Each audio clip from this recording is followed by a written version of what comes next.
Hey everybody, Dave here again. So this is part 2 of our Tokyo minis. If you did not listen to the first one, please go back and listen to that because this won't make much sense without that. Also, we recorded this after quite a number of beers, so we might be slurring our words a little bit more than usual.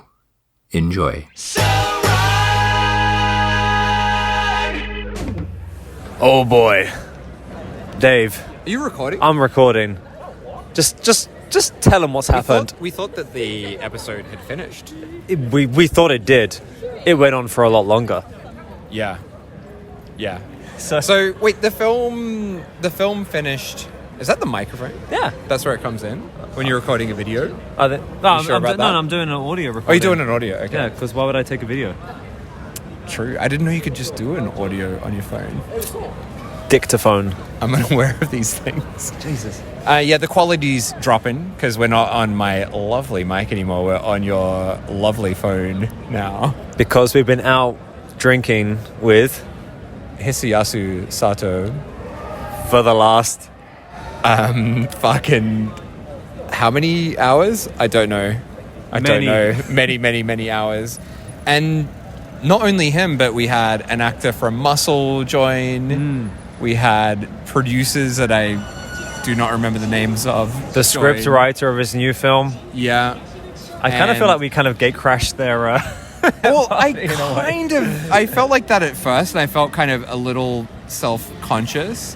But as the night went on, it ended up being just us and Sato. Just to set the record straight, we were actually invited up. We were invited up. We didn't just turn up. We did not crash out. But by the end of the night, it was us. It was Tana. It was Sato, obviously. It was Imaizumi Kôichi, who's an actor in a lot of Sato's films, and Alex. So it just the student from Kansai. the student from Kansai, and yeah, it was great. We basically just got to ask Sato every question we've ever had Yes. about any of his films. We literally went through so many Yeah. films picking out questions. Yes. But I found out fucking fascinating shit. So yeah. like for example, nay means yes, or wave, as we probably should call it, AKA Lady of the Stables. Lady of the Stable. But we asked about the score, the soundtrack for that, because we talked about that in the episode. Yeah. And it turns out he didn't even meet the composer. He just picked it out from a bunch of tracks. There was some kind of a catalogue of sample music, which this is not digital, this is analog sample music, which he went through Madness. and just picked out the parts he wanted and created the soundtrack. Yeah. And funnily enough, the film Name Means Yes or Wave or Daughter of the Stables, whatever title you want to call it, it played in Shinjuku, where we are now, in the same film festival just 2 days ago. And this was the first time that Sato had seen it in years. We're talking more than 10 years. Yeah. And even he was like, fuck, this is good. This is real good. And it is. It's like the score specifically, right? Like he's like, oh, Not specifically, just the film itself as well. He was just like, damn, this is a good film. Oh, really? He wasn't just talking about the score then? No, but he also thought the score was awesome. Yeah, it's a shame that it will never be released because of, I know, it got The horse rejected. fucking. Yeah, The horse you fucking. can't fuck horses. The other thing that I was very happy to finally confirm, and something I've always believed, but... Are we not going to save this for a special? You want to save that for a special? I thought that was the plan. All right, okay, we'll save it for a special. Oh, it's such a good fact. All right, we'll save it. We'll save it for when we do the special. Yep, episode 50. Yeah, episode 50, we'll do a special about this. Other fun facts, what else did we learn? We learnt that... I asked him about Kei Fujiwara, obviously, who directed Organ and Ido. Oh, yeah, shit. I didn't hear. I wasn't there for this. So what was this about? Well, I asked him because she appeared in his film Hanadama, a recent film of his, and her Kind of recent, 10 performance. years old Okay, yeah. But recent for him. Yeah.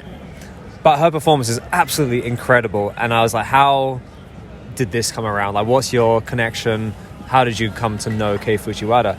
And obviously, as he obviously is aware of, she is primarily a theatre actress, puts on theatre productions. And he was like, I used to go and watch her theatre productions all the time. And then it just evolved from that. Another fun fact for you. Oh, yeah. So Imaizumi, I think you missed this part. So Imaizumi Kôichi, the actor who's in a bunch of his stuff, who was here the whole night, he talked to Tana for a very long time, had a long chat with us, and he was saying Name Means Yes or Wave was a nightmarish shoot for him. And it was very tough. And he also said that Sato basically treated his actors differently depending on who it was. And he was one of the ones that got sort of smacked around a bit by Sato to get the good performance out of him. And the other one that I was like, this is interesting. So Pervert Ward S&M Clinic. Right. Which you have not seen. I've not. But it's great. It sounds terrible. That title is awful. Pervert Ward S&M Clinic. But it's basically Kiyomi Ito it's like a one location kind of film, basically. And it's very full on, very intense.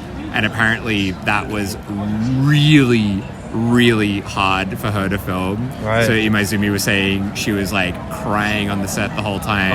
And it was a nightmare for her, which explains so much, because like when I watched that, I'm like, this is an incredible performance, but fuck, yeah, it obviously took a lot out of her. A bit too real. A bit too much, yeah. Oh, man. Yeah. And what else did we find out? I just had one just on the tip of my tongue. Hang on. We're talking about, what's that movie he did with the ridiculous title? OL, Office Rape or something. And apparently... Office Lady Rape Disgrace. That's it. OL, Office Lady Rape Disgrace.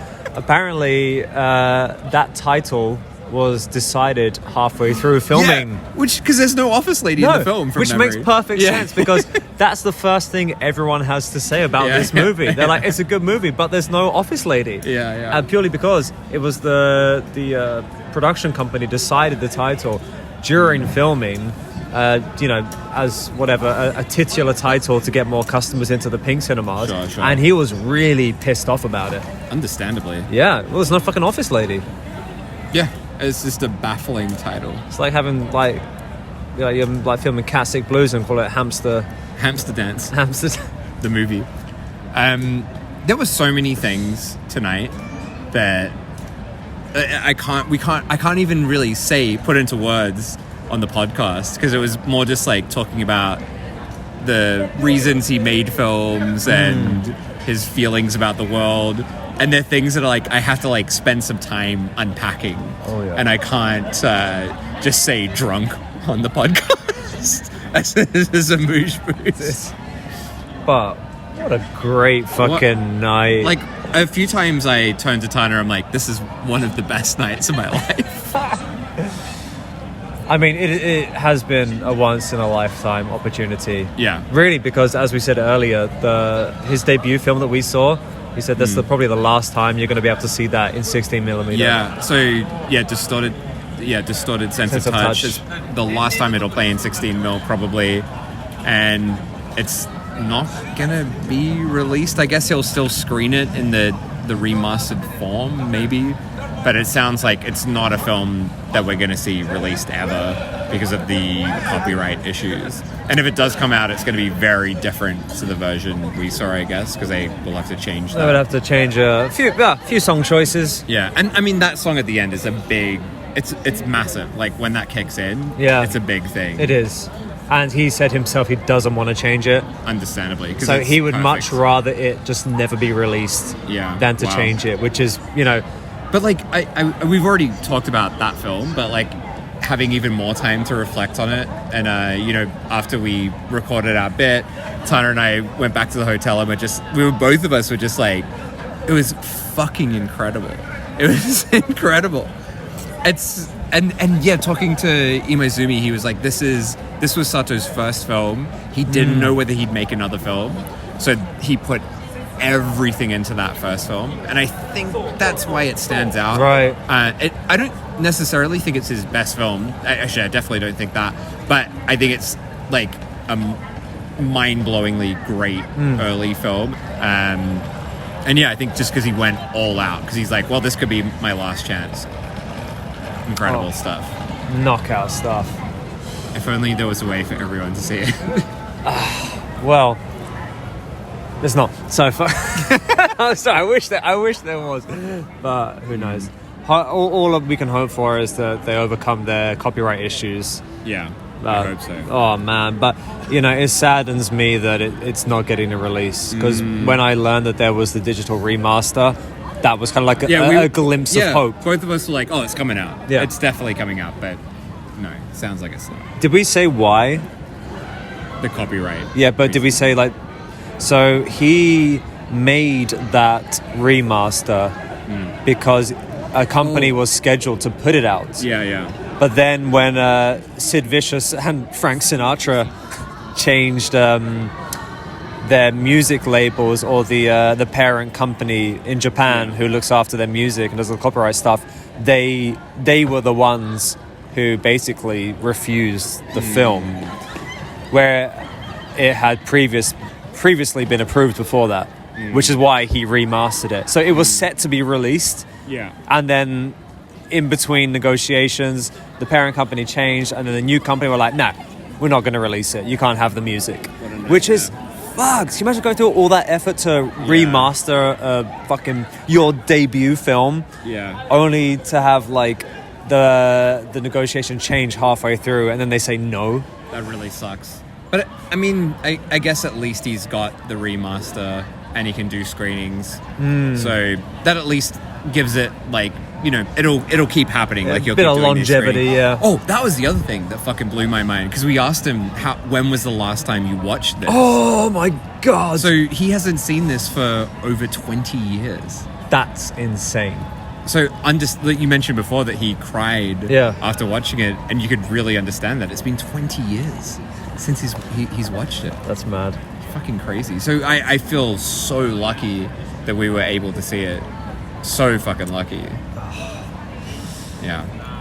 And let's end this moosh boosh on that. Just end it with the atmos of Shinjuku at midnight. I think someone's peeing over there. Just let those sounds run through, and we'll fade them out slowly.